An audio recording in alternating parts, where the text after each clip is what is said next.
Podcast Show. Hi, everybody. I'm Rich Myers, and welcome to the Rich Myers Podcast Show. I'm here tonight with Jake or Jack. Jack Yeah. um, Yeah. Fiddler. How you been? I'm good. How you doing, sir? I'm doing pretty good. Every day above ground's a good day. That's right. That's right. Okay. I listened to your track. So I ride. Mhm. I thought it was pretty good. What influenced it? That was influenced. I used to grow up, go to grandparents' house. My grandfather watched all those old, like spaghetti westerns. They're not really good westerns, but they're fun to watch anyway. And I kind of wanted to kind of draw some inspiration from watching those. And then also kind of wanted something kind of spooky, kind of like Ghost Riders in the Sky kind of vibe. And I sat down and put that song up together.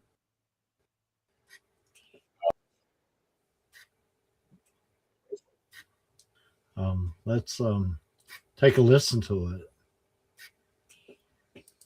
Right on.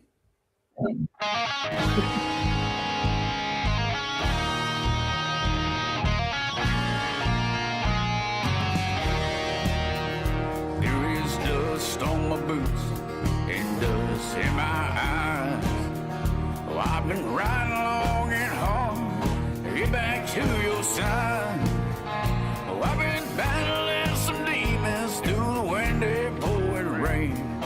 But I gotta keep pushing on, even through the pain. So I ride with the sun against my back. So I ride, we're never coming back.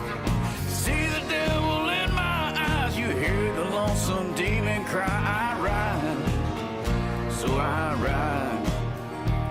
Made camp last night and the moon shone bright underneath an old oak tree. As the wind blew cold through my soul, I heard it calling me. It said, Jack, put down your pack, come on and come to me. I won't listen to the wind, won't let it bother me. So I ride with the sun against my back. So I ride, ain't never coming back. See the devil in my eyes, you hear the lonesome demon cry. I ride, so I ride.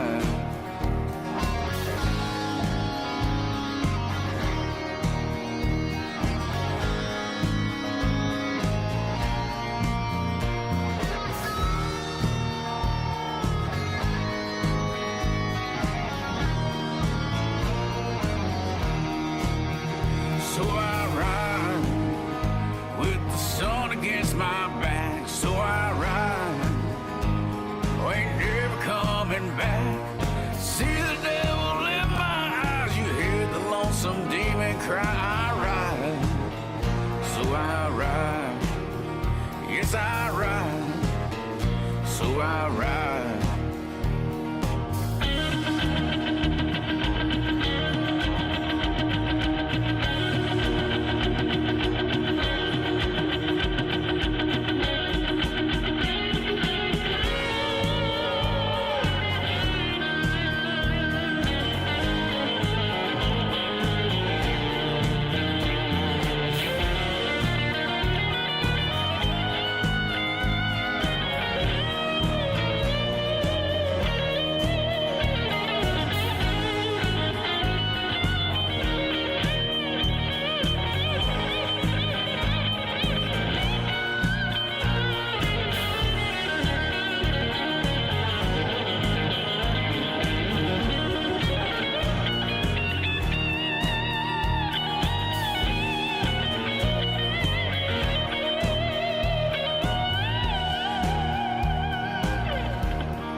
Is that you on the electric guitar?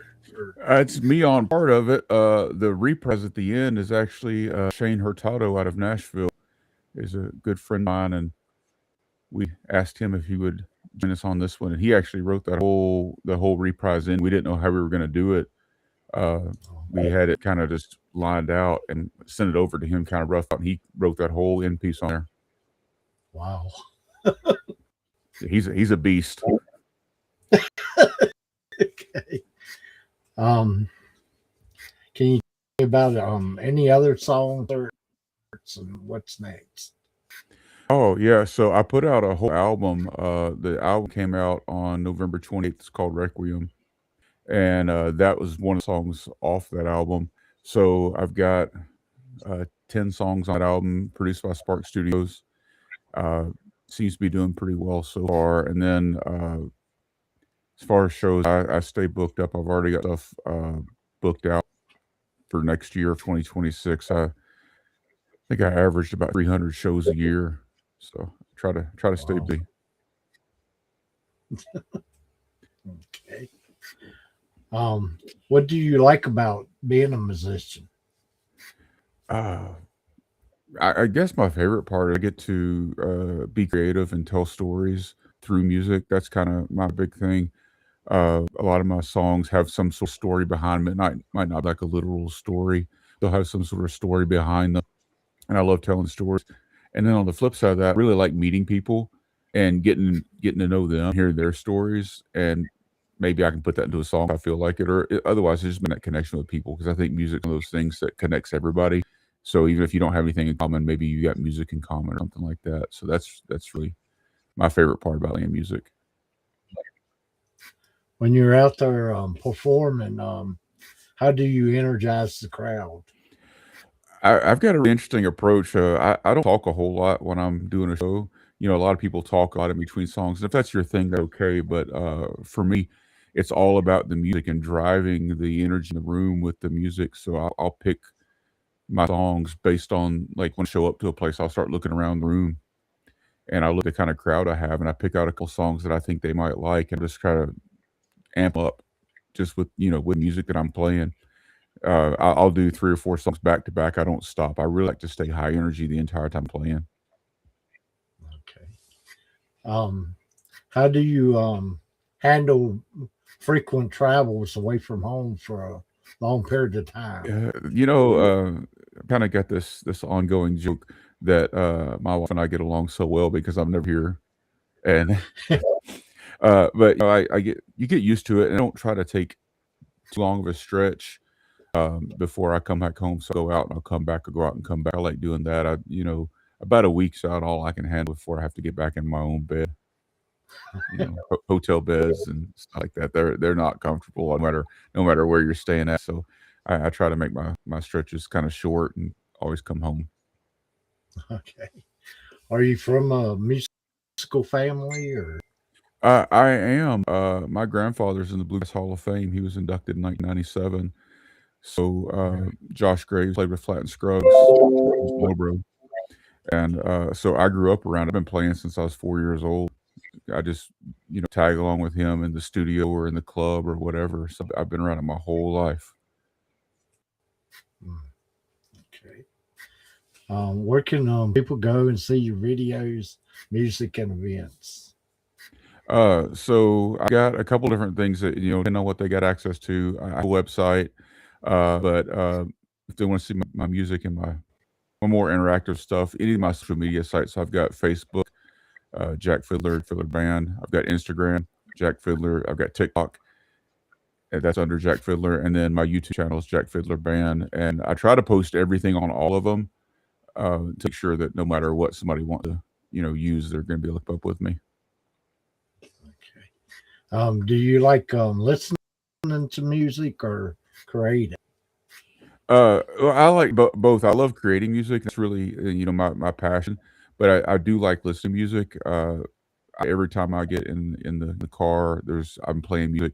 If I'm sitting here not doing music, I'm listening to music because it's a big part of my life, and I want to be surrounded by it. If it either be creating or listening at all times. Okay. Can you tell me about your best and worst performance? Yeah. So yes, So my worst one, and I'm not going to name any venue names, but the worst one, I got hired to do a job, and the first thing you do when you go to a place is you make friends with the bartender. That's the rule. So I went up and made friends with the bartender, and like, hey, what kind of music do they like here? And she's like, they like jazz. And I was like, oh. And I was like, if they didn't like jazz, what would they like? She's like, rock jazz. And I was like, "Did anybody listen to my music before they hired me?" And I don't think they did. Uh, so I get over and I set my stuff up and I start playing, and the people there did not like it because they were used to having jazz people come in, and I do Americana, I do country, I do rock, do blues. I don't do any jazz. And so I start playing, and then they come and they say, "Can you turn down?" And I was already turned way low down. I end up just turning stuff off and playing in the corner, meet my obligations. So that was the worst show I've ever played. It was not the right fit for me, and I didn't book that one again. One of the best ones that I've ever played. It was kind of a weird situation. I was contacted. There was a family who had lost their child in a tragic accident, and they were looking for some bands to come out and play a benefit. And I was like, and it's not too far from where I live. And I'm like, yeah, I'd love to. And brought the band out and had a really good set going. And about halfway through the set, one of the guys comes up to the stage and he's wearing a sheriff's department jacket, and he's not a sheriff. And he's like, "Hey, can I make an announcement?" I'm like, "Yeah." I thought they were going to announce about a raffle or like whatever. And he gets up on the stage on the microphone and he wants to thank me for coming out. And they say, "We got you a little gift." The back door of this club opens up here, and these two big old redneck boys walk in carrying a stop sign with a road sign on it, and they got it for me as a gift. They may or may not have taken it illegally. I would not want to implicate anybody, but they walked in with a stop sign still attached to the pole with concrete on the bottom of it and everything. But it was a gift from the heart, and I still have I still may or may not have that over here with me. And it was really special show because it was for good cause, and then that story that goes along with it was made it memorable to me. Okay. What's the best advice you ever been given, Ellis? I've got two, and I can't pick one over the other one. So the two pieces of advice, one of them was my grandfather told me. Uh, he told me that when you are on stage, you need to look like something, and that whatever your look is, keep that look. So I wear snaps and hats. He said, look like something. That way, when you're on stage, it presents yourself as a professional show. And then I had a piece of advice from my friend Tom, and it was passed down to him from someone else. But they told him, whoever you are on stage is who you need to be off stage. So luckily for everybody, I'm just as weird in person as I am on stage, so it's fine. But I think that people are looking for something authentic, and when someone gets on stage and they're not themselves, they know it. They can recognize that. So being yourself is really important, and being yourself when you're not on stage is even more important. Okay. Well, thanks for being on the show today. I really enjoyed having. Thank you. I appreciate it.